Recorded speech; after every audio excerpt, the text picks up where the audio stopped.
മറ്റുള്ളവരുടെ ഇടപെടാനും സംസാരിക്കാനും ഏറെ ഇഷ്ടപ്പെടാനും ഒരു വ്യക്തിയായിരുന്നു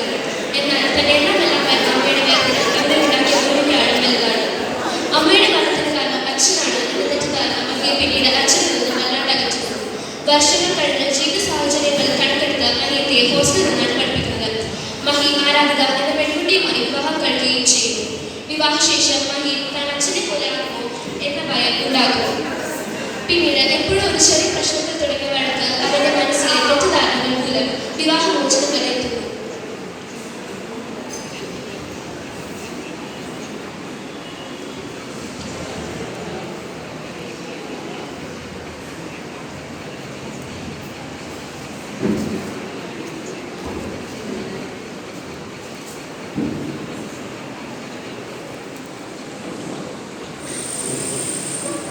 നിങ്ങളുടെ ഡിസിഷൻ ഫൈനലാണെങ്കിൽ നമുക്ക് നാളെ തന്നെ ഇതിന്റെ പ്രൊസീജിയേഴ്സ് തുടങ്ങാം.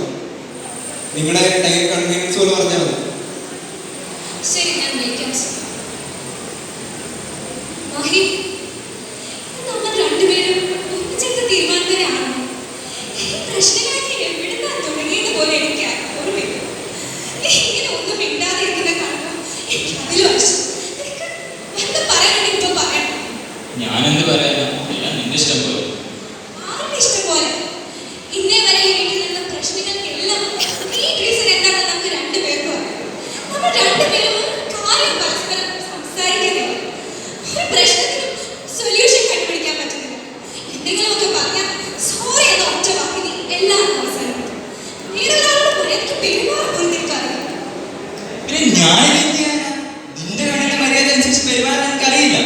എന്റെ അച്ഛൻ ചെയ്ത വെച്ച് എനിക്ക് ആവർത്തിക്കാൻ പറ്റില്ല. നീ നിന്റെ ജീവിതം എന്തിനാ ഇങ്ങനെ പേടിച്ചു നിൽക്കുന്നത്? നമ്മളൊക്കെ നന്നായി സംസാരിച്ചിരുന്നെങ്കിൽ ഈ പ്രശ്നം മാറുമെന്ന് എനിക്ക് നല്ല പ്രതീക്ഷയുണ്ട്. ഈ ഡിവോഴ്സ് ഇതുവരെ എത്താൻ ഞാൻ ഒരുപാട് ശ്രമിച്ചിരുന്നു. അതേപോലെ എന്നെ മനസ്സിലാക്കാനും ഞാൻ ശ്രമിച്ചിരുന്നതാണ്.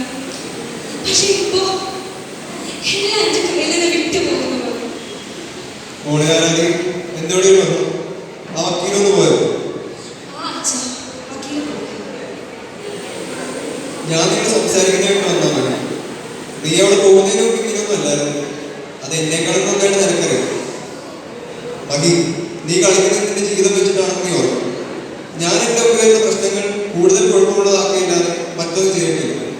പക്ഷേ നിന്റെ അമ്മ എങ്ങനെയല്ലായിരുന്നു. പ്രശ്നങ്ങളെയും വിഷമങ്ങളെയും എങ്ങനെ കൈകാര്യം ചെയ്യണമെന്ന് അവൾക്കറിയാമായിരുന്നു.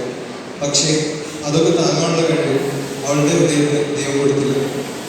ജീവിതത്തിന്റെ ഒഴുക്കനുസരിച്ച് മുൻപോട്ട് പോകാൻ മാത്രമല്ല ഒരു മനുഷ്യന് കഴിയുക. ഞാൻ നീ പറയുന്നത് കേട്ടു. ഒരിക്കലും ഞാൻ ചെയ്തിട്ട് നിനക്ക് ആവർത്തിക്കാൻ കഴിയില്ല. നീ നിന്റെ വിവാഹമോചനത്തിനുള്ള ആവശ്യമായി വക്കീലിനെ എന്നീ വീട്ടിൽ കയറ്റും. അന്ന് എന്റെ മകനിൽ ഞാൻ കണ്ടത് എന്നെ തന്നെയാണ്. മഹി ഒരിക്കലും തെറ്റ് ചെയ്യരുത്. മഹി ഒരിക്കലും ഗൗതമാവരുത്. എന്തായാലും അമ്മ അനുഭവിച്ചതിലൊന്നും അവൾ അനുഭവിച്ചില്ലല്ലോ. ശരിയാണ്. നിന്റെ അമ്മയുടെ അവസാന നിമിഷങ്ങൾ ഞാൻ കാരണം നരകതുല്യമാണ്. ഒരുപക്ഷെ അന്ന് ഞാൻ ഇത്തിരി ബോധത്തോടെ പെരുമാറിയിരുന്നെങ്കിൽ അവൾക്ക് സമാധാനത്തോടുകൂടി കണ്ണടക്കാമായിരുന്നു. നീ ഇപ്പോൾ ചെയ്യുന്ന ഓരോ പ്രവൃത്തി അനുസരിച്ചിരിക്കും ഭാവിയിൽ എങ്ങനെ ചെയ്യും.